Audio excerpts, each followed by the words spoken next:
औज़ुबिल्लाहिमिनश्शैतानिर्रजीम बिस्मिल्लाहिर्रहमानिर्रहीम अस्सलाम वालेकुम।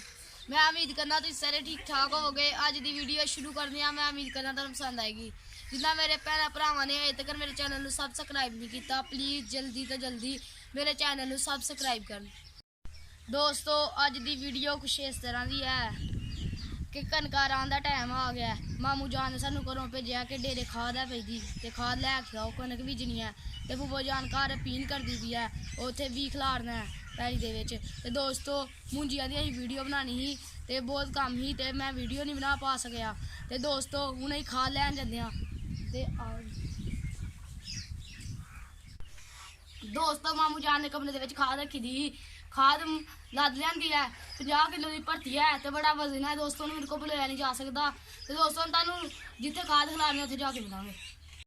दोस्तों 2 बोरियां लद लियां एक DAP लदी है तो दोस्तों एक लदी है नाइट्रोफास्फर। तो दोस्तों तुहानू पैली च जाके मिलने। दोस्तों पैली विच असीं आ गए हां इत्थे खाद ला दी है तो हुण इहनूं असीं मिक्स करना है। वो DAP है नाइट्रोफास्फर।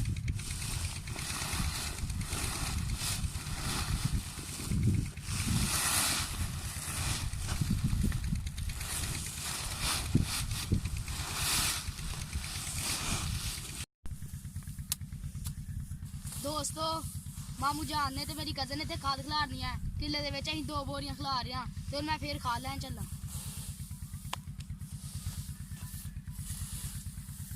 दोस्तों असीं खाद छड्ड के फिर आ गए डेरे तो हुण फिर 2 बोरे खड़ने ने। तो दोस्तों इधर मेरी कज़न गोया भरदी भी है। तो दोस्तों नाले सारे डंगरां नूं पानी भी डा दिता है तो बकरियां भी बाहर बंद दित्तियां। तो मैं हैरान हो गया कि सारे डंगरां नूं पानी डा के ते बंद भी दिते ने। तो दोस्तों गोया भरदी भी बड़ी मेहनती बच्ची है। तो मैं खाद 2 बोरे लैके फिर चला उत्थे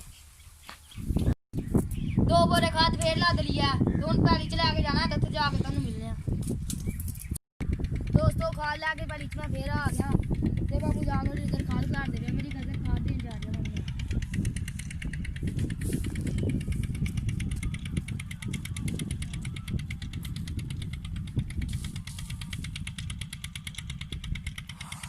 दोस्तों लोग सारे कम्मा काज लगे दे ने कोई पराली हत्थियां लांदा पिया कोई कनक खलारदा पिया कोई पैली बांदा पिया कोई डंगर झाड़दा पिया किसी ने पानी लाए दा। दोस्तों सारे लोग अपने कम्मा काजा च लगे दे ने ते असीं लगे दे।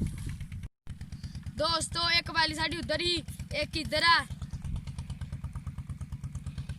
ते हुण इहदे च असीं खाद छड्डन आए दे आं। दोस्तों ये DAP खाद है ते हुण असीं दूसरे फेरे च नाइट्रोफास्फर लियानी।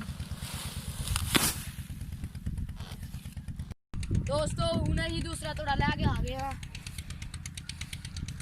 थले ला गए। तो दोस्तों फुफो जान खाद पील करती भी है जी कनक है वो इतने खिलारनी है तो नहीं लैन चले। दोस्तों खाद सारी खिलारनी है तो एक दाबड़ा खाद रह गई है दाबड़े च पा के मामू जान दे के अगले किले च जाना।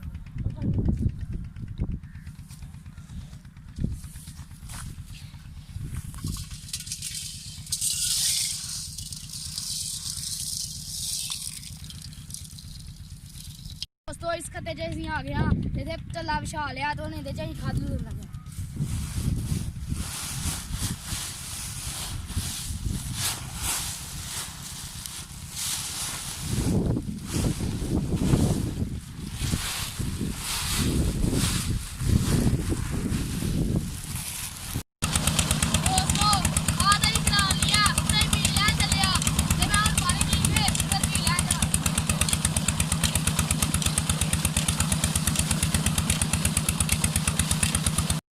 दोस्तों घर असीं आ गए फुफो जान ने पीन करके थोड़े इत्थे रख दिते ने ते फुफो जान अपने दोपहर के खाने का इंतजाम कर दी है।